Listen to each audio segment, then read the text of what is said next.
प्रिय विद्यार्थियों, आज हम अध्याय 2 सॉल्यूशन के अंतर्गत अध्ययन करेंगे बाष्पदाब अवनमन एवं राउल्ट नियम का। तो जैसे कल के वीडियो में हमने पढ़ा था हेनरी नियम। तो हेनरी नियम द्रव में गैस की विलेयता के बारे में बात करता है।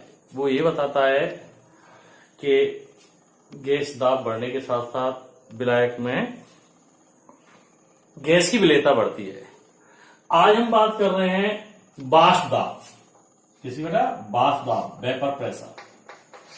वेपर प्रेशर क्या है, तो इसको समझने के लिए हम क्या कर रहे थे, एक बंद पात्र के अंदर जैसे हमने एक बीकर ले लिया और इस बीकर को तिपाई स्टैंड पर रखकर हम क्या कर रहे हैं, इसको देखिए स्टैंड है, तो यहां पर एक बंडल लगा हुआ है।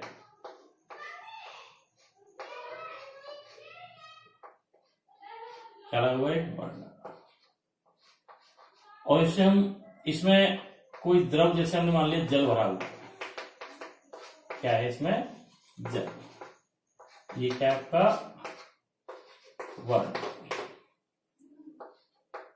तो अब देखो, इस बंद पात्र के अंदर हम क्या कर रहे हैं, इस बंद पात्र के अंदर इस द्रव को गर्म कर रहे हैं।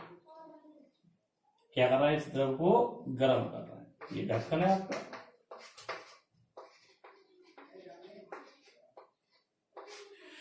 तो हम चित्र दर्शानुसार एक बंद पात्र के अंदर द्रव यानी जल को गर्म करते हैं।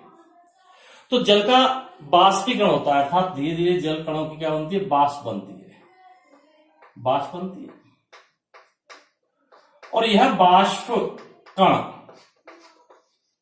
बाष्प अणु कह लीजिए या कण कह लीजिए, बाष्प अणु पुनः द्रव में परिवर्तित होते हैं। किसमें होते हैं, द्रव में परिवर्तित होते हैं।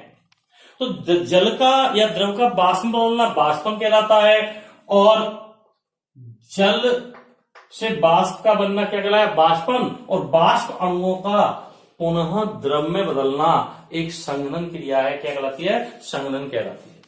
जब हम द्रव को गर्म करते रहते हैं तो एक निश्चित ताप पर द्रव यानी जल और बाष्प के मध्य साम्य स्थापित हो जाता है। अर्थात एक निश्चित ताप पर बाष्पीकरण या आप कह सकते हो बाष्पन और संघनन, दोनों की गति बराबर हो जाती है। और इस साम्य पर गैस बाष्प द्वारा जो द्रव है उसकी जो बाष्प बनी है उसके द्वारा द्रव की सतह पर लगाए गए दाब को हम बाष्प दाब कहते हैं। क्या कहते हैं बेटा, बाष्प दाब कहते हैं। तो हम इसकी परिभाषा क्या कह सकते हैं कि निश्चित ताप पर जब द्रव की बाष्पन और संघनन क्रियाएं समान होती हैं तो वह परस्पर साम्य स्थिति में होती है, यानी साम्य स्थिति में स्थापित हो जाते हैं। और इस स्थिति में बाष्प द्वारा द्रव की सतह पर लगाए गए दाब को हम उसका बाष्प दाब कहते हैं। तो ये तो हमारी बात हुई बाष्प दाब की। अब बाष्प दाब क्या है, जल अणुओं के बीच या किस द्रव के कणों के बीच में लगने वाले अंतराणुक आकर्षण बल के व्युत्क्रमानुपाती होता है। ये अंतराणुक आकर्षण बल का मान जितना ज्यादा होगा, बाष्प उतनी ही कम बनेगी। क्या बेटा, व्युत्क्रमानुपाती। और बाष्प दाब ताप के समानुपाती होता है। एक ताप बढ़ने के साथ साथ बाष्प दाब में वृद्धि होती है। तो देखो, ये तो हमारी बाष्प दाब की बात। अब हम बात करेंगे बाष्प दाब अवनमन की। किसकी बेटा, बाष्प दाब अवनमन। तो बाष्प दाब अवनमन क्या है,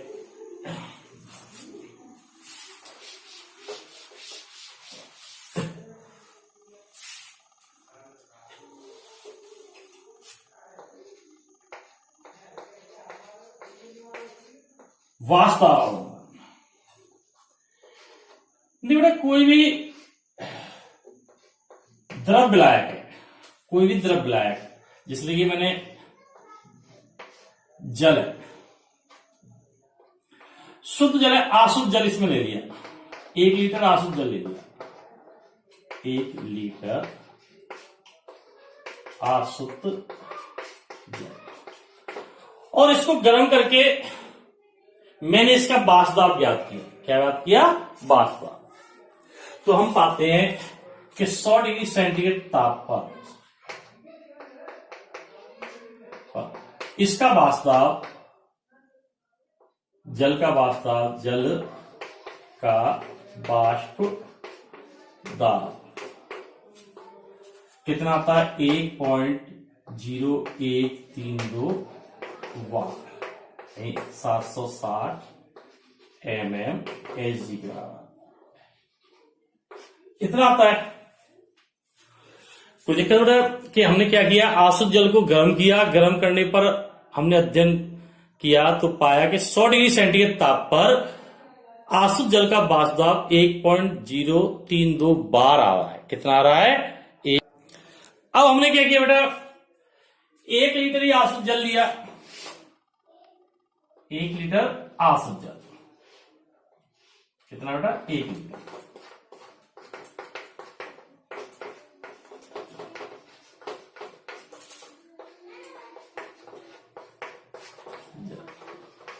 एक लीटर आशुद्ध जल लिया और इसमें हमने अवाष्पशील विलेय, अवाष्पशील विलेय, जैसे मान लिया मैंने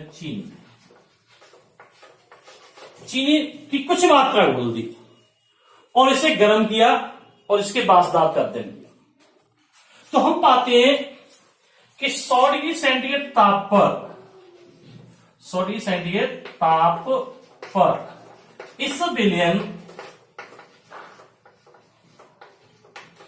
इस विलयन का बाष्प दाब शुद्ध विलायक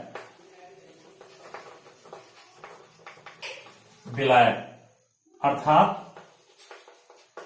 जल से कम आता है, कम आता है। माना 100 डिग्री सेंटीग्रेड पर विलयन का बाष्प दाब हमने अपनी तरफ से मान लिया क्या है? 1 बार,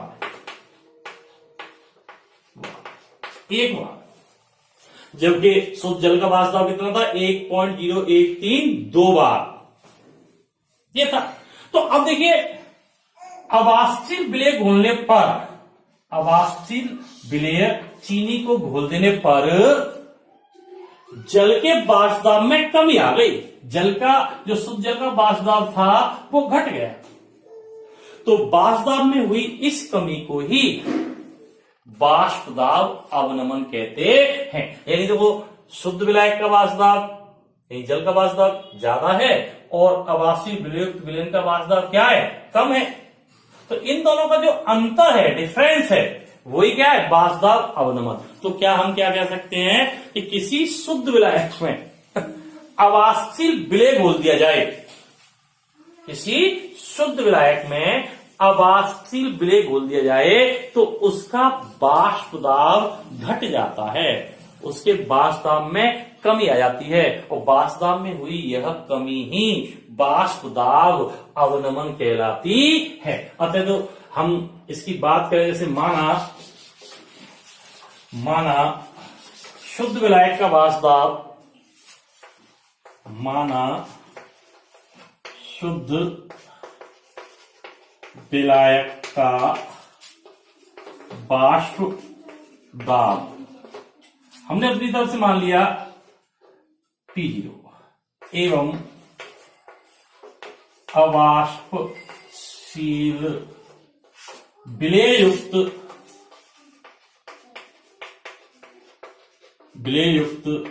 विलयन का बाष्प दाब मान लिया हमने, P मान लिया, तो लिख दो, हो तो बाष्प दाब अवनमन, बाष्प दाब डेल्टा P बराबर क्या होगा, P नॉट माइनस P। अब शर्त रही क्वेश्चन में, क्योंकि क्या है, P नॉट एक शुद्ध विलायक का वाष्प दाब विलयन से क्या है, ज्यादा। तो देखो ये वाष्प दाब अवनमन है, यानी अवाष्पशील विलय युक्त विलयन का वाष्प दाब शुद्ध विलायक से कम होता है। वाष्प दाब में हुई इस कमी को ही वाष्प दाब अवनमन कहते हैं। कारण देखो वाष्प दाब कम क्यों हो जाता है, वाष्प दाब में अवनमन क्यों होता है, तो इसको हम समझें। इसमें मैंने अभी बताया था कि जब हम जल को गर्म कर रहे हैं, क्या कर रहे हैं, गर्म कर रहे हैं, तो जल के कण वाष्प में बदल रहे हैं, और वाष्प में बदलने तो जल के कण कहां से बदल रहे हैं, सतह से, सतही कण किसमें बदल जाते हैं, वाष्प में बदल जाते हैं।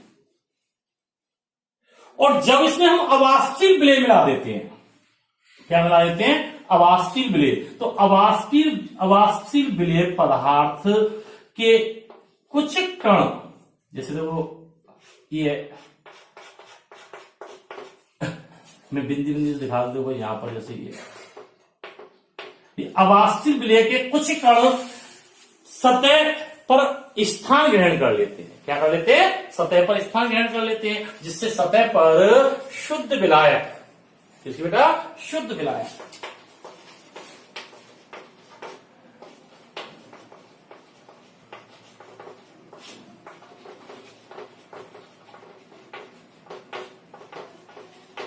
तो में क्या सतह पर स्थान ग्रहण कर लेते हैं, तो शुद्ध विलायक के अणुओं की संख्या, कणों की संख्या घट जाती है, जिसके कारण वाष्प कम बनती है और वाष्प दाब भी घट जाता है। तो देखो इसको हम क्या कह सकते हैं, अब तरीका से हम बात करें कि वाष्पीकरण या वाष्पन एक पृष्ठीय घटना है, जिसमें सतह के अणु, विलायक की सतह के कण, सतह के अणु वाष्प में बदलते हैं।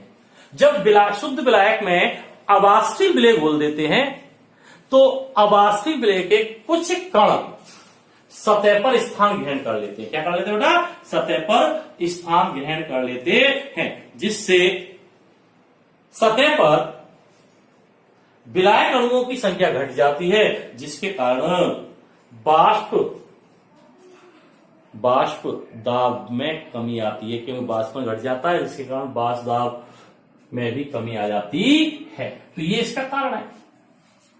अब तो यहां पर हम एक चित्र के माध्यम से वाष्प दाब अवनमन को कैसे समझाएंगे, कि देखिए वाष्प दाब अवनमन को हम कैसे समझाएंगे।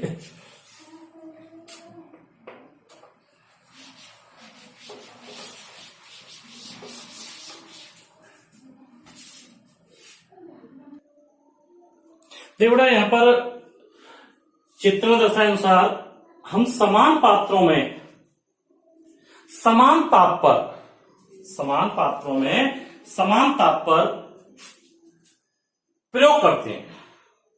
जो एक पात्र तो हमने शुद्ध विलायक में रखा है, और एक पात्र में क्या रहेगा, अवाष्पशील विलयुक्त विलयन रहेगा। समान पात्रों में समान मात्रा में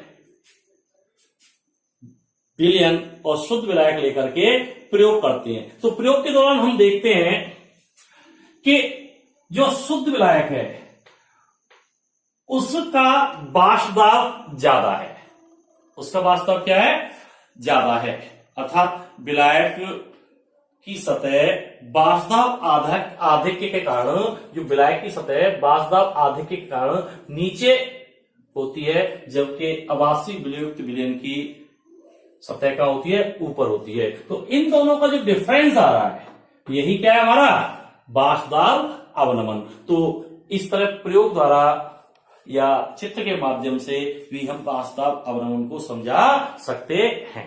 अब हम बात करेंगे द्रवीय विलयनों का बाष्पदाब। द्रवीय विलयनों का बाष्पदाब, तो द्रवीय विलयनों का बाष्पदाब हम जानते हैं कि जब विलायक के रूप में कोई द्रव पदार्थ लिया जाए तो द्रवीय विलयन बनता है। क्या बनता है? द्रवीय विलयन। तो द्रवीय विलयनों का बाष्पदाब, तो जिसे मैंने अभी बताया कि जब कोई द्रव पदार्थ विलायक के रूप में ले लिया जाए तो द्रवीय विलयन बनता है। इनमें दो द्रवीय विलयन सबसे महत्वपूर्ण है, द्रव द्रव का विलयन और द्रव में ठोस का विलयन। द्रव द्रव का विलयन और दूसरा हो सकता है साहब द्रव में ठोस का विलयन। तो यहां पर द्रव द्रव का विलयन ले रहे हैं हम, तो इसमें क्या है कि दोनों ही द्रव बाष्पशील होंगे और दोनों द्रवों के कारण बाष्पदाब उत्पन्न होगा। जबकि द्रव में ठोस का विलयन, इस विलयन में द्रव जो विलायक है वो तो बाष्पशील होगा, जबकि ठोस पदार्थ जो कैसा होगा? अबाष्पशील होगा। तो इस विलयन का बाष्पदाब वास्तव में विलायक यानी द्रव के कारण ही होगा। तो इन द्रवीय विलयनों में बाष्पदाब का अध्ययन करेंगे, तो इनको हम राउल्ट के नियम के नाम से भी जानते हैं। राउल्ट का नियम, वैज्ञानिक राउल्ट ने सर्वप्रथम विलयन के बाष्पदाब अवनमन और उसकी सांद्रता के मध्य मात्रात्मक संबंध स्थापित किए। इन मात्रात्मक संबंधों को ही राउल्ट के नियम के नाम से जाना जाता है। राउल्ट ने द्रव द्रव द्रव विलयन एवं द्रव में ठोस के विलयन दोनों के लिए ही अपने नियम प्रतिपादित किए। तो यहां पर हम राउल्ट के नियमों की चर्चा कर रहे हैं। तो सबसे पहले हम बात करेंगे बाष्पशील विलय युक्त विलयन के लिए राउल्ट का नियम। कौन सा बेटा? बाष्पशील विलय युक्त विलयन के लिए राउल्ट का नियम। तो बेटा इस प्रकार के विलयनों में जो बाष्पदाब है, विलय और विलायक, जैसा भी बताया था, विलय और विलायक दोनों के कारण होता है। इसका जो सबसे बड़ा उदाहरण जैसे हम घरों में देखें, दूध पानी का मिश्रण, जिसमें देखो दूध और पानी दोनों ही क्या है? बाष्पशील है। तो दोनों के कारण ही बाष्पदाब आएगा। तो ऐसे विलयनों के लिए राउल्ट ने बताया कि निश्चित ताप पर बाष्पशील स्थित प्रत्येक घटक का आंशिक बाष्पदाब स्वयं की मूल भिन्न के समानुपाती होता है। ये राउल्ट का नियम है। तो इसके देखो हम समझते जैसे माना दो बाष्पशील अवयव ए व बी विलयन बनाते हैं।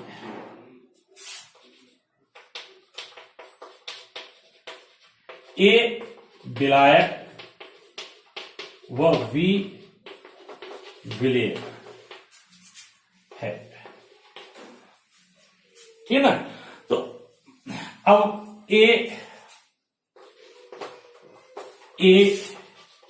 का आंशिक दाब पीए व मोल भिन्न एक से तथा V का आंशिक दाब पीवी व मोल भिन्न XV हो तो राउल्ट के अनुसार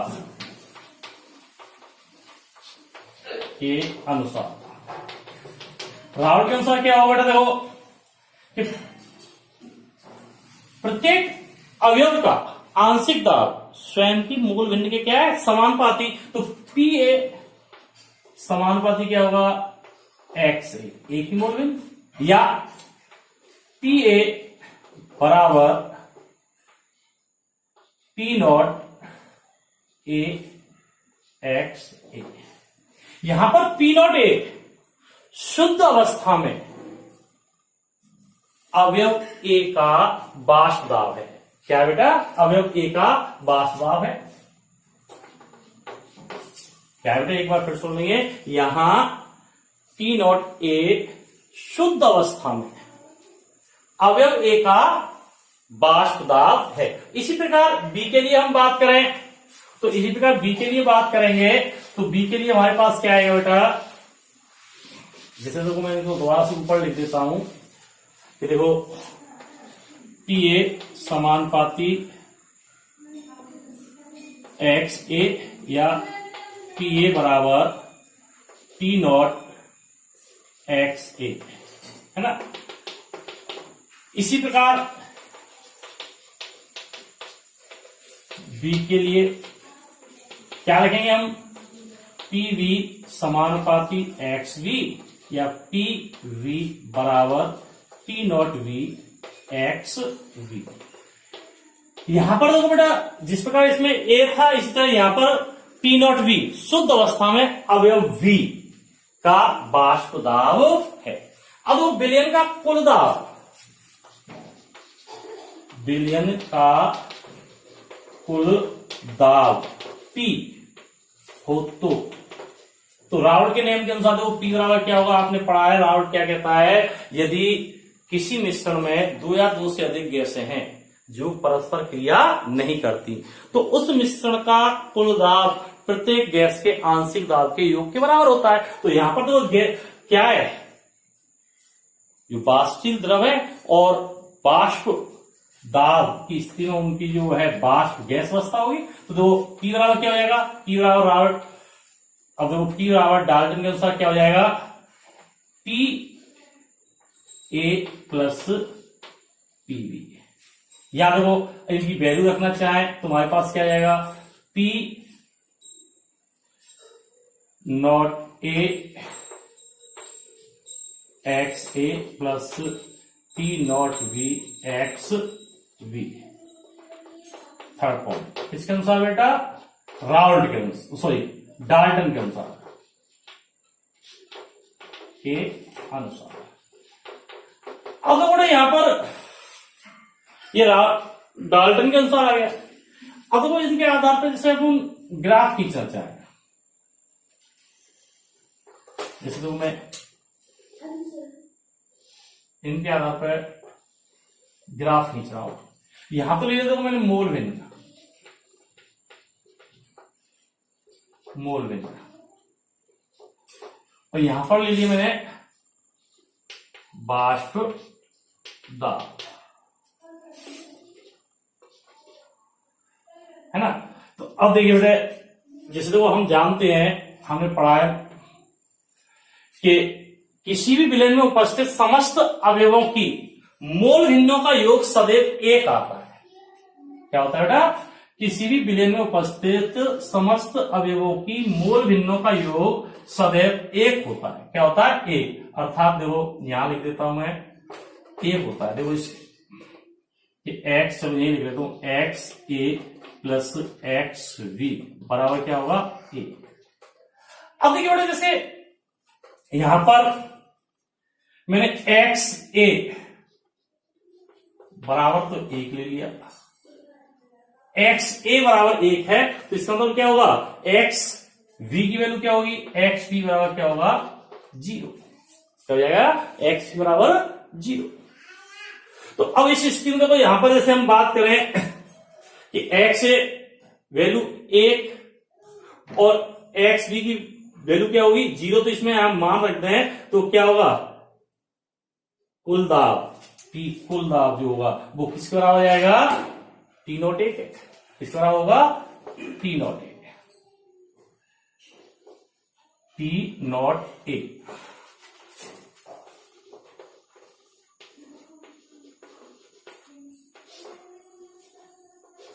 तो यहां पर ये जैसे मैंने यहां दिखा दिया T नॉट ए।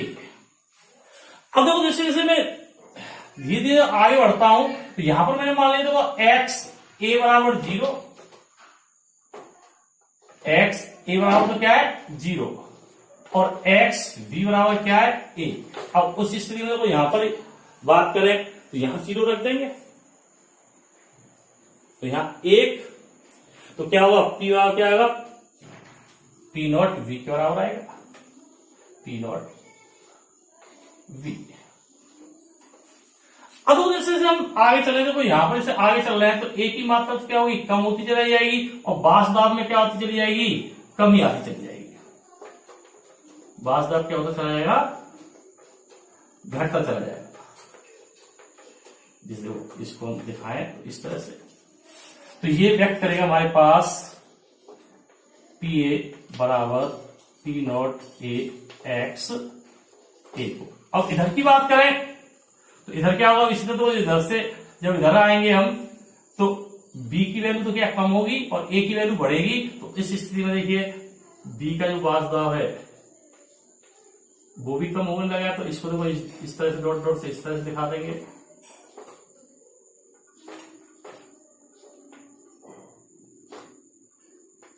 देखिए बेटा इस तरह से दिखा दिया, तो ये किसको व्यक्त कर रहा है पी वी बराबर T not V X V. Billion का जो कुल दाब है वो किसको व्यक्त कर रहा है, देखिए बेटा जैसे मैं इसको सीधे दिखा देता हूं ये तो P बराबर क्या है P A plus P V, या आप लिख सकते हो मान से इसको लिख सकते हैं। तो ये देखो जो स्थिति है ये आदर्श विलयन के लिए, किसके लिए बेटा आदर्श विलयन के लिए, कि आदर्श विलयन की स्थिति है ये कि आदर्श स्थिर ताप पर आदर्श विलयन के बास दाब एवं मोल भिन्न ग्राफ में दर्शाए अनुसार प्राप्त होते हैं।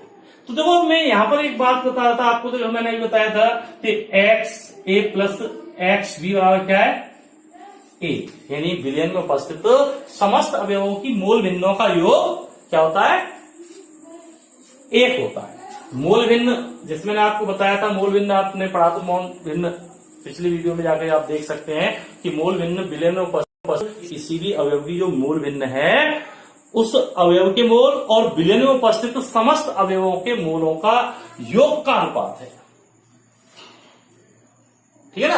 तो जैसे अब यहां पर हमने मान रखे तो एक कैसे आ रहा है जिसको आप देखना चाहें तो देखो एक्स ए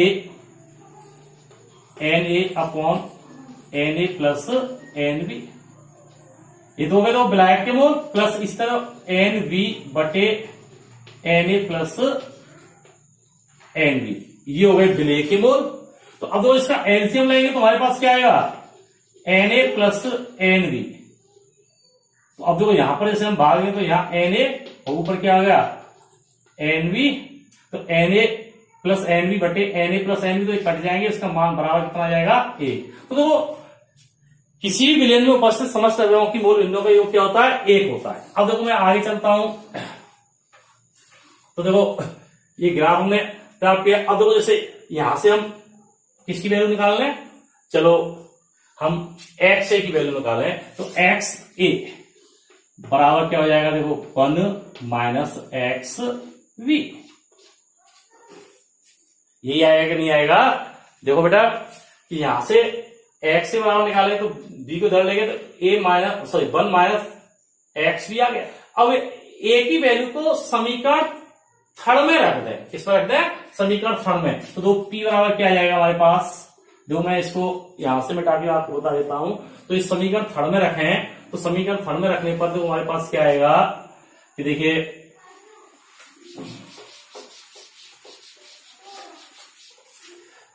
तो समीकरण थर्ड हमारे पास P बराबर P A plus P not V X V, ये समीकरण थर्ड है। इस समीकरण थर्ड में मैं इसको मान रख रहा हूं यहां से, तो देखो P बराबर, बोलो बेटा, P बराबर क्या आ जाएगा, P नॉट ए और ब्रैकेट में 1 minus X V plus P not V X V, या इसे मल्टीप्लाई कर दें तो P बराबर क्या आएगा हमारे पास, देखिए P not A minus P not A X V plus P not V X V, ये आ जाएगा। अब इसमें से देखो आप इसको हल करो, P बराबर क्या होगा, देखो बेटा P बराबर, तो बेटा P बराबर देखो क्या आएगा हमारे पास, हम क्या कर रहे हैं, P बराबर क्या आएगा, देखो इसको वैसे लिख लेते, देखो हम P not A plus P not V X V minus P not A X V. अब तो इसमें से यहां से एक्स वी कॉमन ले लेंगे, P बराबर P not A plus X V P not V minus क्या आएगा, P नॉट ए, समीकरण नंबर 4। तो बेटा इस प्रकार ये हमें समीकरण प्राप्त हो रहा है। अब देखिए बेटा इसके हिसाब से अगर हम बात करें तो ये जो समीकरण निकल के आया, ये बाष्पशील के लिए राउल्ट के नियम को दर्शाता। अतः राउल्ट के अनुसार निश्चित ताप पर P नॉट ए व P नॉट वी का मान निश्चित होता है और विलयन का कुल वाष्प दाब P घटक ए व बी की मोल भिन्न का रेखीय फलन होता है। घटक ए व बी की मोल भिन्न एक्स ए और एक्स बी का रेखीय फलन है।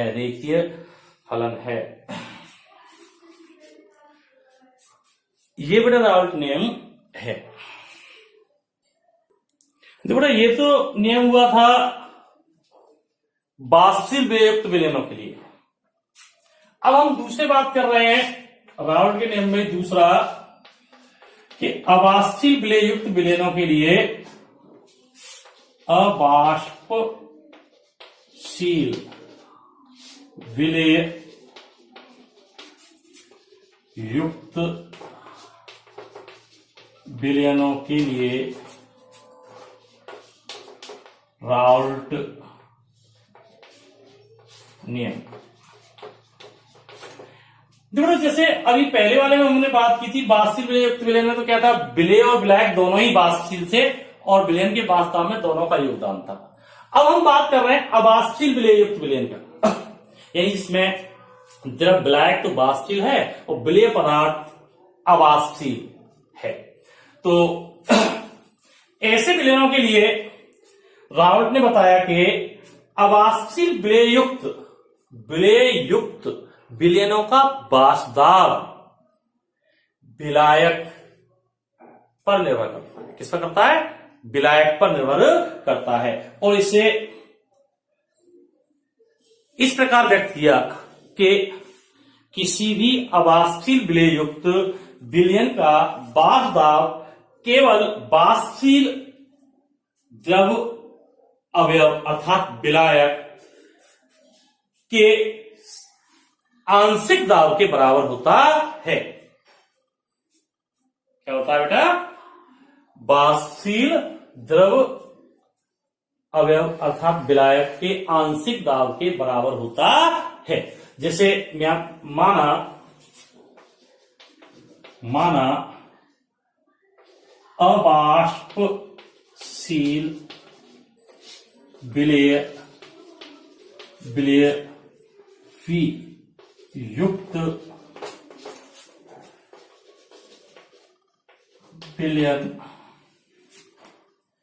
बिलियन का कुल वाष्प दाब P है और शुद्ध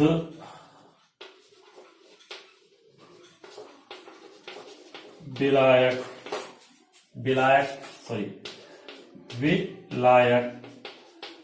का आंशिक दाब,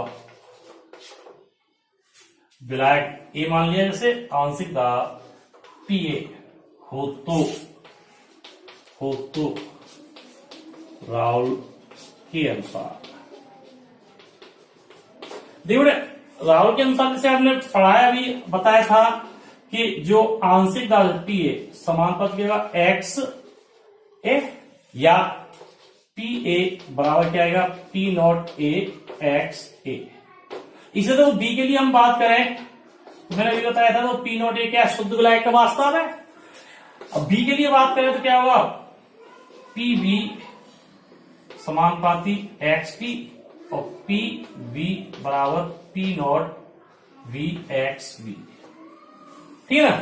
परंतु तो ये क्या है अवाष्पशील है, B क्या है यहां पर अवाष्पशील है, तो B जब अवाष्पशील है तो इसका वाष्प दाब तो क्या होगा शून्य, यानी PV बराबर क्या होगा 0, क्या होगा बेटा 0, क्योंकि B क्या है अवाष्पशील घटक होने के कारण इसका वाष्प दाब क्या होगा 0। तो अतः विलयन का कुल वाष्प दाब, विलयन का, तो ये तो बेटा विलयन का कुल वाष्प दाब क्या आएगा, देखो जैसे हम यहां पर बात कर रहे हैं कि देखो क्या है कि P बराबर P not A x V, P not A x A आएगा, सभी क्या आएगा बेटा एक्स ए, ये होगा, कोई दिक्कत है यहां तक।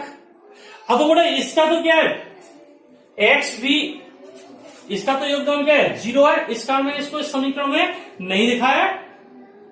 अब देखिए यहां पर हम बात करें, क्योंकि हम जानते हैं कि x A plus x B बराबर क्या होता है 1। अभी बताया था किसी विलयन में उपस्थित समस्त अवयवों की मूल भिन्नों का योग क्या है 0 होता है, सही, किसी विलयन में उपस्थित समस्त अवयवों की मूल भिन्नों का योग क्या होता है 1 होता है। तो यहां से देखो एक्स ए की हम वैल्यू निकालें, अतः एक्स ए बराबर क्या जाएगा हमारे पास, एक्स ए बराबर अभी निकाली थी 1 minus X V, X V, तो इसमें वैल्यू रखते हैं पी बराबर पी नॉट ए है ना 1 माइनस एक्स वी। या देखिए अब यहां पर हम इसका मल्टीप्लाई करें तो P बराबर P not A minus P not A X V, ठीक है भाई।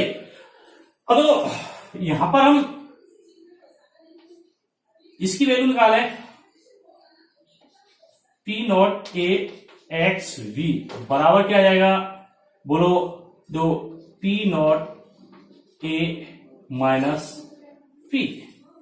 देखिए बेटा शुद्ध विलायक ए का वाष्प दाब माइनस विलयन का वाष्प दाब, तो अभी बताया था कि शुद्ध विलायक का वाष्प दाब माइनस विलयन का वाष्प दाब क्या कहलाता है वाष्प दाब अवनमन, यानी इसको हम डेल्टा पी भी कह सकते हैं, वाष्प दाब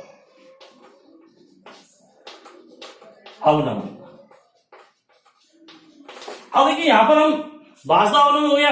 अब देखो यहां पर हम क्या निकालें, एक्स वी की वैल्यू निकालें, तो एक्स वी अवाष्पित विलेय की मोल भिन्न, तो अवाष्पित विलेय की मोल भिन्न क्या होती है, देखिए क्या जाएगी, यहां से देखो P not A minus P वट ए क्या आएगा बोलो पी नॉट ए, या हम क्या लिख सकते हैं, डेल्टा पी बटे पी नॉट ए।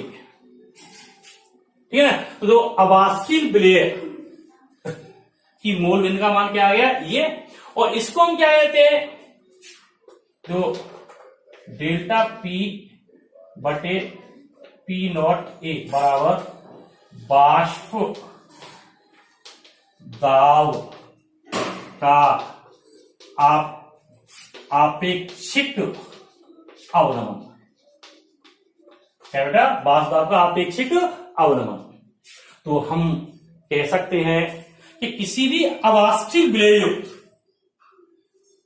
विलयन के वाष्प दाब का आपेक्षिक अवनमन अवाष्पशील विलेय की मोल भिन्न के बराबर होता है। यानी राउल के अनुसार क्या संबंध निकल के आया बेटा, ये संबंध निकल के आया। तो इसको हम जो क्या कह सकते हैं कि राउल के अनुसार निश्चित ताप पर अवाष्पशील विलेय युक्त विलयन का वाष्प दाब का आपेक्षिक अवनमन अवाष्पशील विलेय की मोल भिन्न के बराबर होता है। तो ये वाष्पशील विलेय युक्त और अवाष्पशील विलेय युक्त दोनों प्रकार के विलयनों के लिए रावलेट का नियम है, रावले के नियम है, और इसके आगे चर्चा कल करेंगे।